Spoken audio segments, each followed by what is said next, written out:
বাড়ির সামনেই টিনের তৈরি একটি ঘর, সেখানেই আলাদা আলাদা করে রাখা হয়েছে নানা জাতের মুরগির বাচ্চা।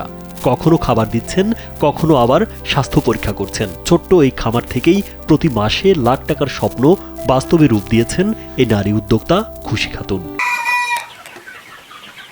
চাকরি ছেড়ে মাত্র 12টি ব্রয়লার মুরগি দিয়ে শুরু করেছিলেন ঝিনাইদহের শৈলকুপা উপজেলার লক্ষ্মীপুর গ্রামের এই নারী উদ্যোক্তা খুশি খাতুন। সীমিত পুঁজি আর অদম্য ইচ্ছাশক্তিকে সম্বল করে ধীরে ধীরে তিনি গড়ে তুলেছেন একটি বাণিজ্যিক মুরগির বাচ্চা উৎপাদন খামার। 2021 সালে আমি 12টা দেশি মুরগি নিয়ে কাজ করতাম। তারপর মনে হলো যে এর সঙ্গে অনেক কিছু যুক্ত করা যায়। তারপর আমি বিভিন্ন প্রজাতির মুরগি নিয়ে কাজ করি, বাচ্চা উৎপাদন করি, বাচ্চা বিক্রি করি, মাংসের মুরগি উৎপাদন করি, বিক্রি করি।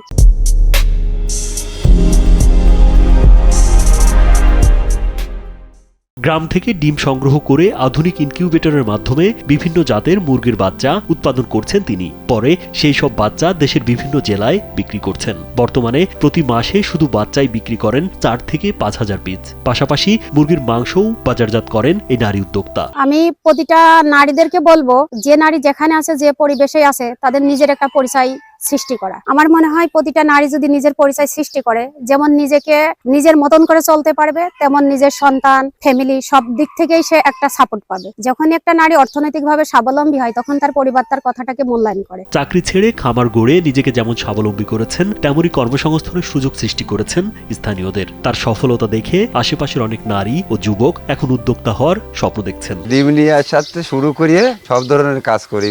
হলে বাচ্চা নিয়ে যায়, অর্ডার আসে, মেশিন টেশিন নষ্ট হয়ে গেলে সব ধরনের কর্ম করি। আমার সংসার চলে ভালো। আমি এই খামারে কাজ করি। আমার খালা আমার ফ্যামিলি ধরে খরচ খরচা সব হিসেবে দেয়। দেখে যখন যে অসুবিধা হয় আসে বলি, উনি সব কিছু করে। তো আমাদের উদ্যোক্তাদের যেমন সুবিধা আছে তেমন অসুবিধাও আছে। আমরা না পাই ফ্যামিলি থেকে কোনো সহযোগিতা, না পাই রাষ্ট্রীয়ভাবে কোনো সহযোগিতা। যদি রাষ্ট্রীয়ভাবে কোনো সহযোগিতা পেতাম, তাহলে আমরা হয়তো আমাদের কাজগুলোকে আরো সুন্দরভাবে করতে পারতাম। অর্থনৈতিকভাবে আমরা যেমন দেশটাকে এগিয়ে নিয়ে যেতে পারতাম, তেমন নিজেদেরও স্বাবলম্বী করতে পারতাম। খুশি খাতুনকে সব ধরনের পরামর্শ ও সহযোগিতা করা হচ্ছে বলে জানান উপজেলা প্রাণী সম্পদ কর্মকর্তা ডাক্তার রাসেল আহমেদ। আমরা আসলে যেহেতু সে নারী উদ্যোক্তা, তাকে সর্বক্ষণিক আমাদের সেবা দেওয়ার চেষ্টা করছি। যে কোনো সময় তার যে কোনো পরামর্শ দরকার হলে, সঠিক গাইডলাইন, কিভাবে মার্কেটিং লিঙ্কেজ করা যায়, এই বিষয়গুলো আমরা সার্বিক তত্ত্বাবধান করতেছি। এবং এর পাশাপাশি তার যদি কোনো যন্ত্রপাতি, ইকুইপমেন্ট দরকার হয়, ফ্যাসিলিটিস দরকার, সেগুলো আমরা লিঙ্কেজ করে দিতে পারি। বিগত কিছুদিন আগে তার আমাদের অটোমেটেড ভ্যাকসিন দরকার ছিল, যেটা আমাদের শৈলকুপা বা ঝিনাইদহে পাওয়া যায় না। আমি সেটাকেও লিঙ্কেজ করা দেওয়ার চেষ্টা করছি। বর্তমানে খামারের টাইগার, দেশি, ব্রাহ্মা, ফাউমি, তিথির, সোনালী, কালার বার্ড ও টার্কি সহ প্রায় 12 জাতের মুরগির বাচ্চা উৎপাদন ও লালন পালন করছেন খুশি খাতুন। রাজীব বিশ্বাস, কালবেলা।